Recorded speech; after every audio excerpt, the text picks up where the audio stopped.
Ya, selamat pagi, shalom berkah dalam. Semuanya sehat ya. Jangan lupa bahagia. Ya, hari ini saya akan mengisi renungan.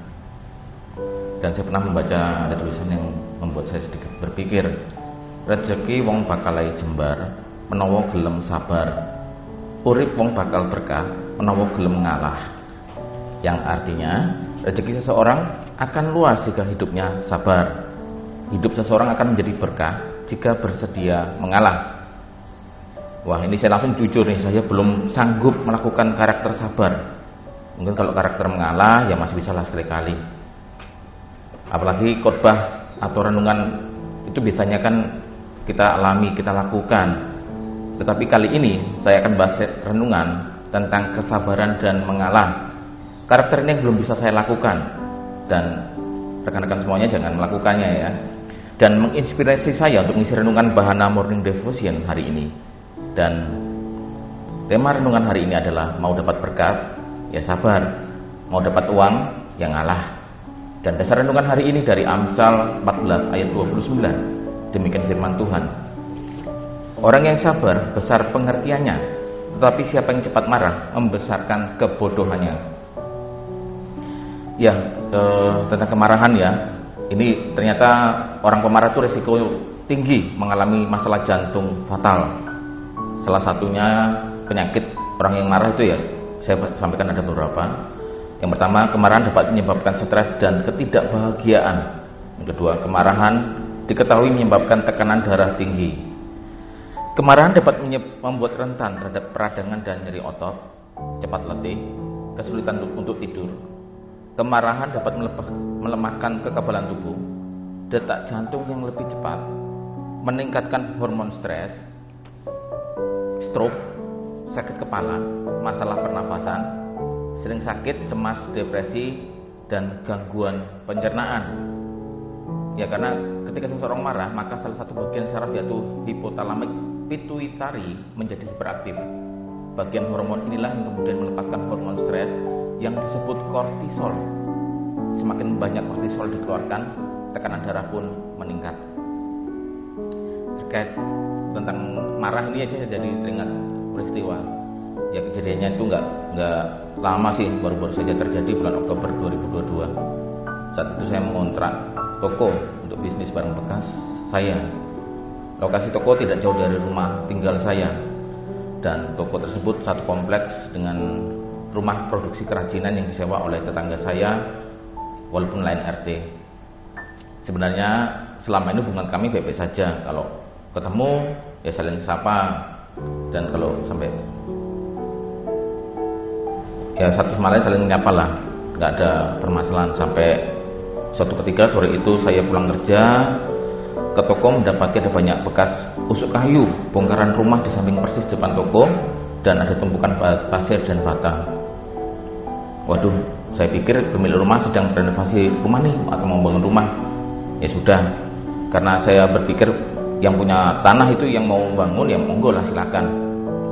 Tetapi malamnya pemilik menginformasikan kalau bahan bangunan itu punya tetangga yang juga kontrak di situ, yang juga akan renovasi rumahnya. Oke, saya berpikir mungkin ya sibuk lah. Tapi kok sampai 2 hari nggak ada informasi, nggak ada izin, nggak ada pemberitahuan menggunakan lahan depan toko saya.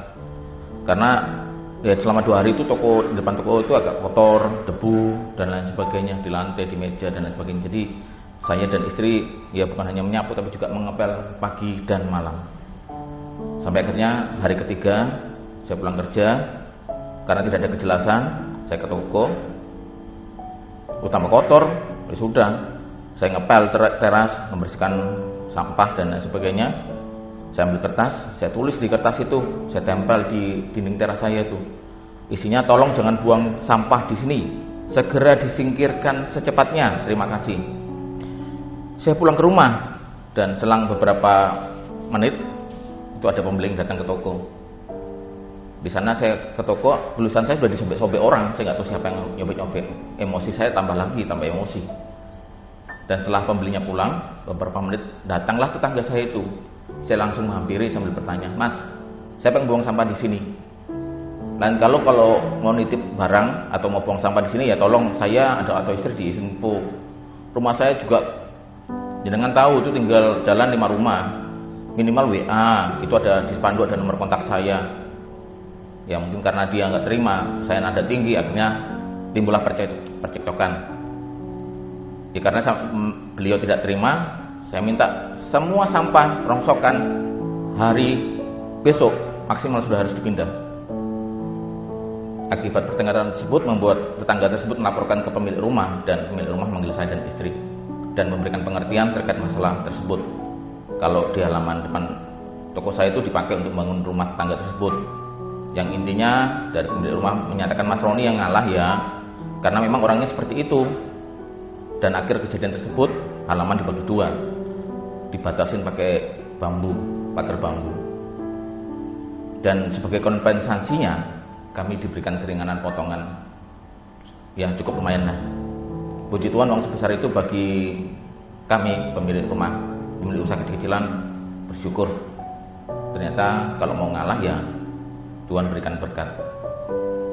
Jadi jika saya pernah merasa tidak dihargai oleh seseorang, artinya saya sedang belajar mengenai kesabaran. Sebelum menutup renungan, sejenak kita melihat diri kita masing-masing. Mungkin di rumah kita sering merasa tidak diperlakukan adil oleh orang tua kita, yang disayang kok adik kakak saja. Seringkali kita yang dimarahin orang tua, sedangkan kakak adik nggak pernah dimarahin. Atau dalam lingkungan kita merasa tidak dianggap oleh orang lain karena kita orang minoritas, tidak terpandang, keluarga dari golongan tidak berada, dan lain sebagainya. Atau dalam pekerjaan kita dipandang sebelah mata oleh rekan kerja kita karena kita dianggap masih junior, masih baru. Oleh atasan, kok kita tidak diangkat jabatan ya, kita tidak dipromosikan ya, tidak dinaikkan gaji ya, dan lain-lain. Atau semua hal yang membuat kita harus terus belajar sabar dan belajar mengalah. Hari ini kita diingatkan, apakah kita sudah bisa menjadi pribadi yang mau sabar, menjadi orang yang mau mengalah. Mari bersatu berdoa. Di nama Bapa dan Putra dan Roh Kudus. Tuhan Allah Bapa kami bukan orang yang sempurna. Kami masih terkadang lupa bersyukur. Kami masih mengikuti dunia ini. Kami masih ingin dihormati orang lain. Kami masih ingin didengar teman-teman, atau bahkan kami merasa kami saja yang pantas dan layak dipuji. Ampuni kami jika kami merasa kamilah yang nomor 1, kamilah yang harus didengar pendapatnya, dan orang lain yang harus mengerti dengan kondisi kami. Berikan hati kami seperti-Mu, agar kami menjadi pribadi yang sabar dan mau mengalah. Demi nama Yesus, jalan kebenaran dan hidup, kami berdoa. Amin. Di nama Bapa dan Putra dan Roh Kudus.